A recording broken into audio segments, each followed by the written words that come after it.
స్వచ్ఛమైన నాణ్యమైన గౌదర్పార్ పూజా ఉత్పత్తులు www.gaudarpar.com ద్వారా ఆన్లైన్ లో ఆర్డర్ చేయండి. మీ ఇంటిని దేవాలయంగా మార్చుకోండి. నమస్తే రమగారు. నమస్తే జయ. రమగారు, చిన్నపిల్లలకి ఇప్పుడు మనము స్టోరీలు చెప్పే క్రమంలో ప్రతిరోజు ఒక స్టోరీ చెప్పాల్సి వస్తుంది.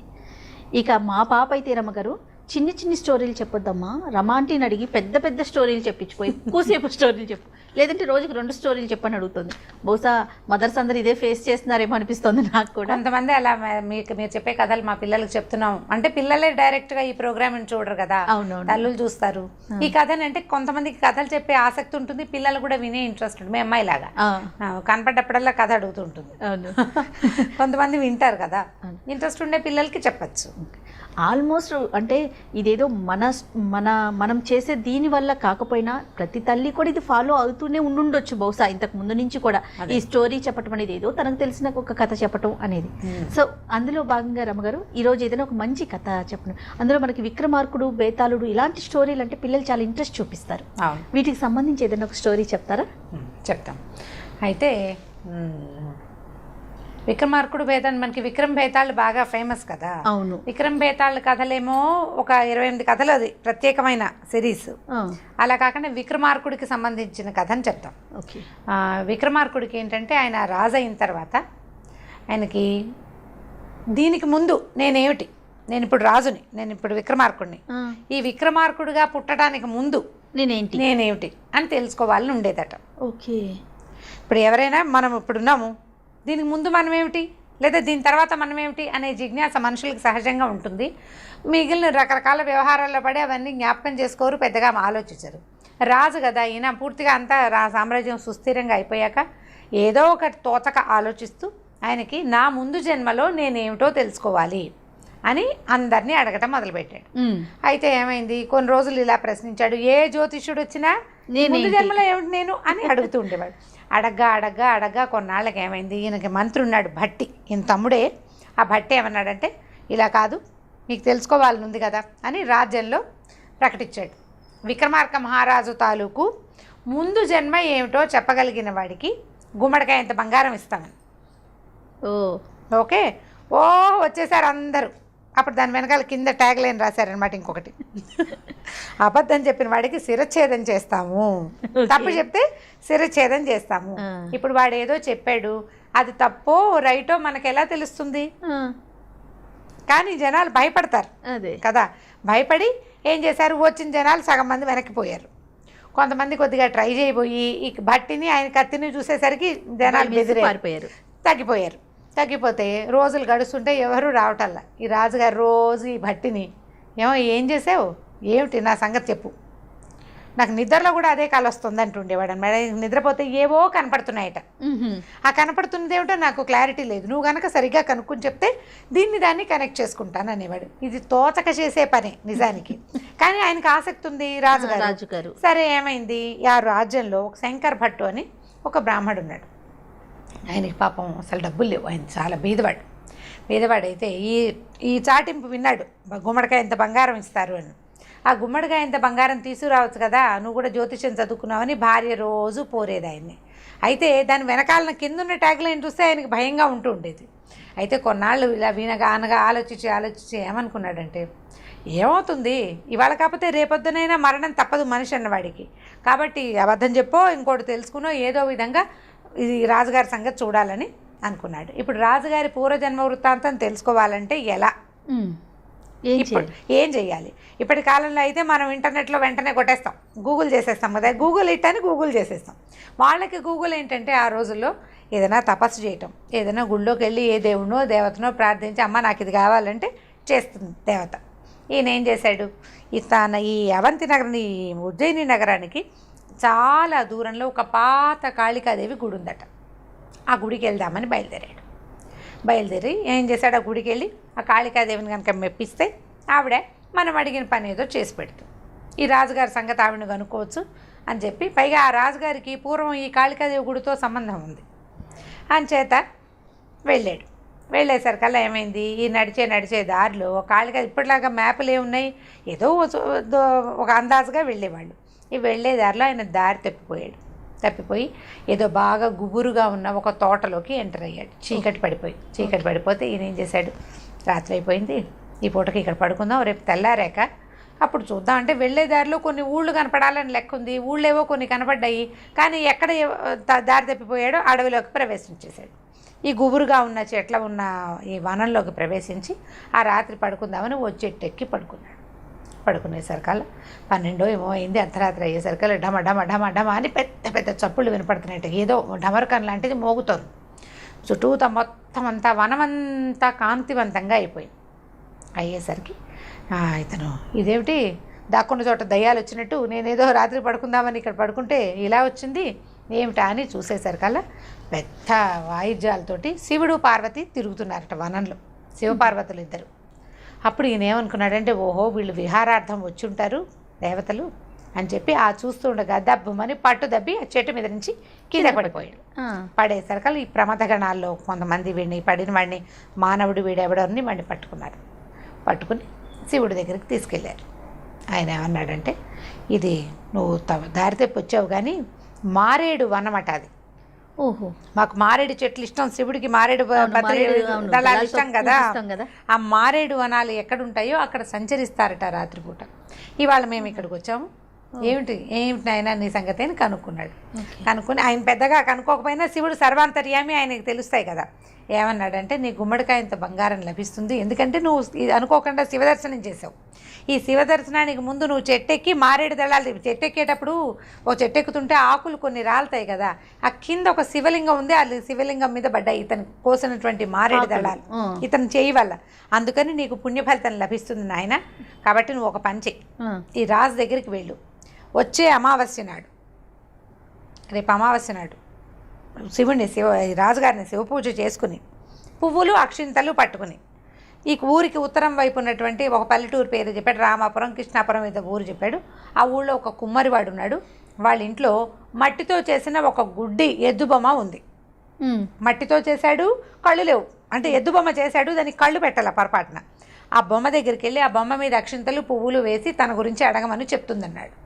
ఓహో, బాగానే ఉంది కదా.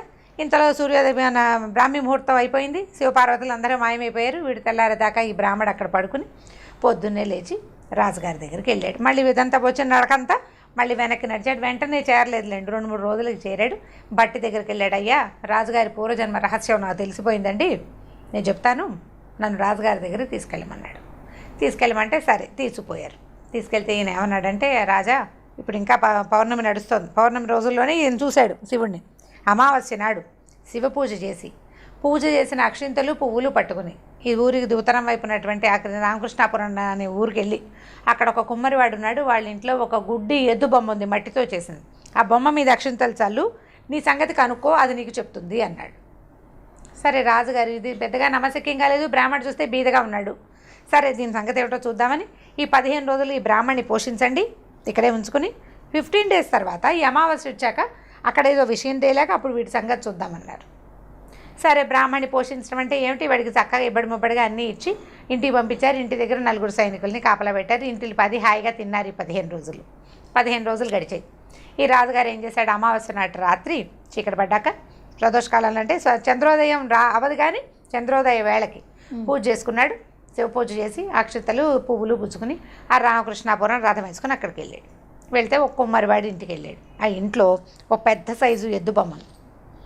అయితే ఈయన అడిగాడు, ఏమయ్యా మట్టితోటి ఎద్దు బొమ్మను చేసావు, బాగుంది, దీనికి కళ్ళు పెట్టలేదేమిటి, పాపం గుడ్డి బొమ్మను చేసావు, కళ్ళే లేవు ఆ బొమ్మకి అడిగేసరికల్లా కుమ్మరివాడు అన్నాడు, ఏమోనండి సరిగ్గా కళ్ళు గీసే టైంకి నాకు నిద్ర వచ్చింది, నేను గీయలేదన్నాడు. సరే ఈయన ఏం చేశాడు, రాజుగారు ఆ బొమ్మను చూసి ఆ బొమ్మ మీద అక్షింతలు పువ్వులు చల్లాడు.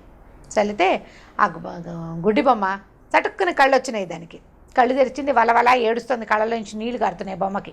కారుతూ, రాజా నేను ఎక్కువసేపు ఇక్కడ ఉండను, నువ్వు ఈ పువ్వులు చల్లావు చూడు, దీని ప్రభావం వల్లే నేను మాట్లాడగలుగుతున్నాను. వచ్చే అమావాస్య నాడు ఊరికి తూర్పు వైపున ఉన్నటువంటి శ్మశానంలో చెట్టు మీద ఒక పిశాచి ఉంది, దాని మీద ఈ పువ్వులు అక్షింతలు అక్కడ కూడా చల్లు, అది నీకు చెప్తుంది ఓకే అని చెప్పాడు. చెప్పి గుడ్డి బొమ్మ ఆ కళ్ళు మూసుకుపోయినాయి, టపికని పగిలిపోయింది, బొమ్మ కాస్త పగిలిపోయింది. రాజుగారు అవురా ఇదేమిటి, ఏదో చేయబోతే ఇలా అయింది, సరే చూద్దామని మళ్ళీ ఇప్పుడు మళ్ళీ అమావాస్య రావాలంటే ఈసారి 1 రోజులు ఆగాలి. ఈ 1 రోజులు ఈగర్గా వెయిట్ చేశాడు రాజు విక్రమార్కుడు. సరే మళ్ళీ అమావాస్య వచ్చింది. ఈసారి పూజ చేశాడు. ఇప్పుడు ఊరికి తూర్పునున్న ఉజ్జయిని నగరానికి తూర్పు వైపు ఉన్న శ్మశానానికి వెళ్ళాడు. ఆ శ్మశానంలో ఒక పెద్ద చెట్టు ఉంది. ఆ చెట్టును ఆశ్రయించుకుని ఒక పిశాచి ఉంది. ఈయన వెళ్ళాడు. వెళ్ళి ఎక్కడుందా అని వెతికాడు. ఆ చెట్టు దగ్గరికి వెళ్ళాడు. వెళ్ళి ఈ పూజ చేసిన పువ్వులు అక్షింతలు దాని మీద చల్లాడు. చల్లేసరికల్లా ఆ పిశాచి అంది, నేను నీతో ఎక్కువసేపు మాట్లాడలేను, ఈ పువ్వుల వల్ల నాకు కొంచెం పుణ్యం వచ్చింది కాబట్టి దాంతో మాట్లాడతాను, 2 నిమిషాలే, ఆ తర్వాత నేనే నిన్ను చంపేస్తాను, కాబట్టి నా మాట పూర్తయిన మరుక్షణం ఇక్కడి నుంచి పరిగెత్తుకుంటూ వెళ్ళి పారిపోమని. సరే ముందే చెప్పింది. ఏం చెప్పిందంటే, వచ్చే అమావాస్య నాడు ఇంకొక అమావాస్యకి మీ మంత్రి గారి పెద్ద ఆయనకి బోలంత మంది మంత్రులు ఉన్నారు. చివరి చిన్న మంత్రి ఉన్నాడు. చిన్న మంత్రికి 9 ఏళ్ల కూతురు ఉంది. ఆ 9 ఏళ్ల కూతురు మీద ఈ అక్షంతల పువ్వులు చల్లి ఆ అమ్మాయిని అడుగు, అది నీకు నిజం చెప్తుంది, నీ పూర్వజన్మ రహస్యం చెప్తుందని చెప్పింది. మళ్ళీ రాజుగారికి మళ్ళా బేతాళి చిట్టెక్కాడంటే ఈ కథ ఇక్కడ అవ్వలేదన్నమాట. ఈ లోపల ఈ వేయగానే ఈ పిశాచి మామూలుగా ఉన్నది కాస్త దానికి బోళ్ళని పళ్ళు గోళ్ళు పెరిగిపోతున్నాయట. రాజుకి అర్థమైంది ఇది మన మీద పడుతుందని. ఈయన ఏం చేశాడు, పరిగెత్తుకుంటా చెట్టు దిగేసి రథం ఎక్కి పరిగెత్తుకుంటూ బయటకు వచ్చేసాడు అక్కడి నుంచి. తర్వాత జరగబోయేది ఏమిటి, మనిషిగా ఈయన గొప్పవాడు కానీ పిశాచాల దగ్గర ఆయన పవర్ పనిచేయదు కదా, కత్తులు గిత్తులు పనిచేయవు. పారిపోయి వచ్చేసాడు. మళ్ళీ 1 రోజులు ఆగాడు. అయితే ఈ 1 రోజులకి 10 రోజుల ముందే పౌర్ణమి వెళ్ళగానే మంత్రులందరినీ పిలిచి అందులో చిన్న మంత్రిని అడిగాడు, నాయన నీకు 9 ఏళ్ల కూతురుందంటే ఉందండి అన్నాడు. అయితే అమావాస్య నాడు మీ అమ్మాయితోటి నాకు పని ఉంది, మీ ఇంట్లో శివ పూజ చేసుకోవడానికి వీళ్ళు ఏర్పాటు చేసి నాకు పూజ చేసుకోవడానికి ఏర్పాటు చేసి మీ పిల్లని నాతో ఏకాంతంగా వదిలిపెట్టాలి అని చెప్పాడు. ఈ మంత్రి హడిలిపోయాడు. ఊరినాయన ఈయన ఏం చేయబోతున్నాడు ఈ పిల్లతోటి. ఇంతకుముందు ఈయన విక్రమార్కుడికి సిద్ధి ఎలా వచ్చిందంటే తన తల తనే నరుక్కుని కాళికాదేవికి బలిచ్చుకుని తను విక్రమార్కుడిగా విజయం పొందాడు. కాళికకి తనని తలే బలిచ్చుకున్నాడు. అంత భక్తుడు, అంత పని చేశాడు ఆయన. అంటే అలాంటి పని చేయగలిగిన వాడు. పైగా ఈ 3 నెలల నుంచి ఓ రోజు నెలకోసారి ఆ ఊరు వెళ్తాడు, ఇదేమిటో శ్మశానానికి వెళ్ళి వచ్చాడు. ఇప్పుడు కొత్తగా ఈ కథ మొదలు పెట్టాడు. పిల్లని ఏమైనా బలిస్తాడేమోనని హడిలిపోయారు వాళ్ళు. భయమేసింది వాళ్ళకి. తర్వాత జరగబోయేది ఇదేనేమోనని అక్కడి నుంచి బొణుక్కుంటూ ఎలాగో పాపం ఆ 10 రోజులు గడిపారు. ఆ అమావాస్య పూట మరి రాజు కాదనలేరు. ఏడ్చుకుంటూ పిల్లని ఇంకా కోల్పోతామనుకుని శివ పూజకు ఏర్పాటు చేశారు. ఇప్పుడు 3వ నెల అమావాస్య నాడు రాజుగారు సపరివారంగా మంత్రి గారింటికి వెళ్ళాడు. చిన్న మంత్రి, సాధారణమైన వాడు. చిన్న మంత్రి అంటే ఓ 25 మంది మంత్రులు ఉంటే చిట్ట చివరి వాడు చిన్న పోస్టు, చిట్ట చివరి పోస్టు. సరే వాళ్ళ ఇల్లు ఏదో సుమారైన ఇల్లు, ఇంత పిల్ల ఉంది. వెళ్ళాడు. పూజకు ఒక గది ఏర్పాటు చేశారు, ఒక పెద్ద హాల్ లాంటిది అక్కడ పెట్టారు. శివలింగం పెట్టి పువ్వులు గివ్వులు పెట్టారు. ఈ పిల్లని అక్కడ కూర్చోబెట్టి ఇంటికి బాది ఏడ్చుకుంటూ బయటికి పోయారు. పిల్లని ఏం చేసేస్తాడో ఈయన ఏం చేశాడు, తన పద్ధతి ప్రకారం శివ పూజ చేసుకున్నాడు. ఈ కూర్చున్న పిల్ల చక్కగా బాసిపెట్టలు వేసుకుని ముచ్చటగా కూర్చుని 9 ఏళ్ల పిల్ల అంటే ఎంత ఉంటుంది, ఎంత ఉండదు, చిన్నపిల్లే కదా. ఏం చేశాడు, ఈ పువ్వులు అక్షంతలు అమ్మాయి మీద చల్లాడు. అమ్మా నా సంగతి నీకు తెలుసా, నేనెవరో నీకు తెలుసా, నేను ఇంతకుముందు 2 చోట్లకి వెళ్ళాను. వాళ్ళిద్దరూ ఒకళ్ళ తర్వాత ఒకళ్ళు నీ వైపు నన్ను మళ్ళించారు, నీ వైపు నా దారి మళ్ళించారు. నీకు నేను తెలుసా, తెలిస్తే దాచకుండా చెప్పు అన్నాడు. ఆ పిల్ల నవ్వింది. నవ్వితే ఈయనకి చాలా సంతోషం వేసింది. నవ్వేసరికి ఎందుకు తనకి సంతోషం వేసిందో ఆయనకి తెలియదు. అప్పుడు ఏం చెప్పిందంటే, రాజా కిందటి జన్మలో నువ్వు రామశర్మ అనే ఒక బ్రాహ్మడి, నీకు ఒక భార్య, ఓ కొడుకు కోడలు ఉన్నారు. అయితే మీరున్న ఊళ్ళో చాలా ఎక్కువ ఫ్లడ్స్ లాంటివి వచ్చి జనజీవనం అంతా అల్లకల్లోలం అయిపోతే ఏం చేశాం మేము, ఈ అల్లకల్లోలం అయిపోయిన తర్వాత మొదటి 3-4 రోజుల పాటు మన ఇంట్లో భోజనమే లేదు, ఆహారం లేదు. 4 రోజుల పాటు పస్తులున్నాం. 5వ రోజు కొంచెం వాన గీనా తగ్గి జనాలంతా కొంచెం శాంతన పొందుతున్నారు. అంటే ఊళ్ళో జనాలు కొద్దిగా సద్దుమణిగా కాడావిడంతా. 5వ రోజు ఈ బ్రాహ్మడట యాయవారానికి వెళ్ళాడు. అంటే మామూలుగా బ్రాహ్మలు పూజలు అవి చేయిస్తారు ఎవరింట్లోన్నా. వాళ్ళు ఏమైనా ఇస్తే తెచ్చుకుంటారు. ఏ పూజలు అవి లేని రోజుల్లో వీళ్ళు ఏం చేస్తారంటే భిక్షకి వెళ్తారు ఊళ్ళోకి. వెళ్తే ఈ ఊళ్ళల్లో గృహస్థులు ఏదైనా బియ్యము అవి ఇవి ఇస్తే అవి తెచ్చుకుని వంట చేసుకోవాలి. అయితే ఈయన వెళ్ళేసరికి ఊళ్ళోకి ఊరంతా అల్లకల్లోలక. నిన్ననే ఫ్లడ్స్ తగ్గితే ఇవాళ వాళ్ళు చెంగుమని టింగురంగామని ఉండలేరు కదా. ఆ ఊరంతా అల్లకల్లోలంగా ఉంది. ఏదో జనాలంతా ఎక్కడెక్కడ వస్తువులు తెచ్చుకుంటారు. తడిసిపోయిన నీళ్లు బాగు చేసుకుని గందరగోళంగా ఉన్నారు. 4 గుప్పెళ్ళ బియ్యం మాత్రమే దొరికినాయట ఆ రోజు. ఓకే, 4 గుప్పెళ్ళ బియ్యం వస్తే ఈ బియ్యం పుచ్చుకుని ఈయన ఇంటికి తీసుకొచ్చాడు. తీసుకొస్తే భార్య ఏం చేసింది, కోడలు కూడా మరి పెద్దదేం కాదు, పెద్ద కొడుకు 18 ఏళ్ళ కొడుకు, ఓ 13-12 ఏళ్ళ చిన్నపిల్ల కోడలు. అయితే ఈ భార్య ఈ 4 గుప్పెళ్ళ బియ్యాన్ని ఇంట్లో ఏ శనగపిండి ఉందో లేకపోతే ఏ పెసరపప్పు ఉందో అది వేసి మొత్తాన్ని వీళ్ళు తినడానికి ఒక పదార్థం ఏదో తయారు చేసింది. 4 విస్తళ్ళలో అంతంత ఉన్నది ఎంతో పదార్థం. 4 పెళ్ళి బియ్యం అయితే ఎంత వస్తుంది? 4 భాగాలు చేసి భోజనాన్ని కూర్చున్నారు. కూర్చుంటే బయట నుంచి ఓ 2 బ్రాహ్మలు తలుపు కొట్టారు. బయట తలుపు కొట్టి మాకు ఆకలిస్తుంది ఆయన, 5 రోజులైంది ఆహారం తిని, ఏదైనా ఒక ముద్ద పెట్టండి, భోజనం పెట్టండి, బ్రాహ్మణులని తెలిసే వచ్చామని అడిగారు. అడిగేసరికల్లా ఈ బ్రాహ్మణుడు లోపలికి వచ్చేసరికల్లా ఆయన భార్య పెద్దగా గర్జించి 5 రోజులు పస్తు తర్వాత ఇవాళ మనం అన్నం తినడానికి వస్తే వీడెవడో వస్తావా అని చెప్పి తన విస్తరి తన కొడుకు విస్తరి పక్కకు పెట్టి, నేను నా కొడుకు తినకుండా కుదరదు, నువ్వు నీ కోడలు ఏం చేసుకుంటారో చేసుకుంటాను. తనతో పాటు కొడుకును కూడా ఆవిడ కొడుకు నా కొడుకు అన్నానికి మాడిపోతాడు. ఇంకా చిన్నదైన కోడలు మాడినా ఆవిడకి లెక్కలేదు, కోడలు ఎవరి పిల్లో. ఈవిడ కొడుకు తను మాడకూడదు, మేము మాడం, నువ్వేం చేసుకుంటావో చేసుకో అని 2 విస్తళ్ళు పక్కకు తీసుకుంటే ఈయన కోడలి కేసు చూస్తే మీరు ఏది చెప్తే అదే చేస్తాను మామయ్య గారు అని చెప్పింది పిల్ల. అప్పుడు ఈయన ఏం చేశాడు, 2 విస్తళ్ళు తీసుకెళ్ళి, అయ్యా ఈ పూటకి ఇదే ఉంది, ఊళ్ళోకి వెళ్తే 4 పెళ్ళే దొరికినాయి, ఈ 2 విస్తళ్ళు మీ ఇద్దరు చెరుకో భోజనం చేయండి అంటే వాళ్ళు అన్నారు, అయ్యా భలేవాడివి, ఏదో ఉంది ఉన్న పదార్థం, 4 ఇందులోనే పంచుకుని తిందాం, ఇంకో 2 విస్తళ్ళు తెమ్మని సగం చేసుకుని ఆ 4 కలిసి ఆ 2 బ్రాహ్మలు, ఈ ఇంటివాడైన రామశర్మ, ఆయన కోడలు చిన్నపిల్ల 4 భోజనం చేశారు. అయితే ఈవిడేం చెప్పిందంటే, ఆ రామశర్మవి నువ్వు, బ్రాహ్మలకి నువ్వు 5 రోజులు వస్తున్నా కూడా నీతో పాటు అంటే నీ దగ్గర ఉన్నదాన్ని వాళ్ళకి ఆహారంగా మొత్తాన్ని సమర్పించడం వల్ల నువ్వు రాజయ్యావు. ఓహో. ఆ విస్తర్లు 2 లాగేసుకున్న నీ భార్య పిశాచయింది. ఓహో. ఇప్పుడు వాళ్ళ అమ్మ చెబితే, కాదమ్మా అట్లా అంటే ఎట్లా, బ్రాహ్మడికి అన్నం పెట్టకపోతే ఎట్లా అని గుడ్డెద్దులాగా వాళ్ళ అమ్మని ఫాలో అయినటువంటి ఈ కొడుకు ఈ గుడ్డి ఎద్దు బొమ్మ అయ్యాడు. అంటే రాజుకి వెంటనే ఆ పిల్ల నవ్వంగానే తనకు ఎందుకు సంతోషం కలిగిందో ఆయనకు తెలిసింది, ఆ కోడలే ఈ పిల్ల, పాప ఈ ఎదురుగుండా ఉన్న చిన్నపిల్ల. అప్పుడు రాజుగారు ఏం చేశాడు, ఆ పిల్లని చాలా మెచ్చుకుని అక్కడి నుంచి బయటకు వచ్చి ఈ మంత్రికి చెప్పాడు, మీ అమ్మాయిని నా కోడలుగా చేసుకుంటాను నేను. వీళ్ళ పిల్ల చచ్చిపోతుంది అనుకున్న చిన్న మంత్రి గారి, సాధారణమైన మంత్రి గారి కూతురు రాజుగారి కోడలవుతోంది. ఇప్పుడు రాజుగారి కోడలై ఊరుకుంటుందా? రేపొద్దున రాజుగారి తర్వాత రాజు ఎవరవుతారు? కొడుకే రాజు. అప్పుడు కోడలు రాణవుతుంది.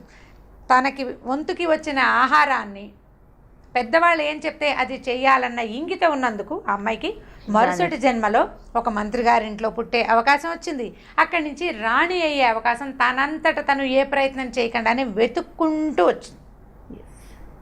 మంచి స్టోరీ. అక్కడి నుంచి ఇప్పుడు రాజు తనకి బ్రాహ్మడయుండి తనకి దొరికిన చిన్న అంతకుముందు భిక్ష ఎత్తుకున్నాడు ఆయన. మనం కథలో చెప్పింది అదే కదా. భిక్షను తెచ్చుకున్న పదార్థాన్ని కూడా ఇంకొకళ్ళకి భాగం పెట్టడానికి అతను సాహసాన్ని చూపించినందుకు అపరిమితమైన సాహసం కలిగిన విక్రమార్కుడు వంటి జన్మ వచ్చింది ఆయనకి. ఎన్ని లక్షల మంది బ్రాహ్మణుల్ని పోషించాడో విక్రమార్కుడు. ఇప్పటిదాకా మనం విక్రమార్కుడు గురించి చెప్పుకుంటూనే ఉన్నాం. ఎంత జ్ఞాపకం ఉంది మనకి. రాజులంటే బెస్ట్ కింగ్ విక్రమార్కుడు అసలు ఎలాంటి రాజు అంటే ఆయన స్వర్గానికి వెళ్ళి రంభా ఉరుసుల డ్యాన్సుల్లో ఎవరి డ్యాన్స్ గొప్పదో చెప్పగలిగేంత ప్రతిభాశాలి.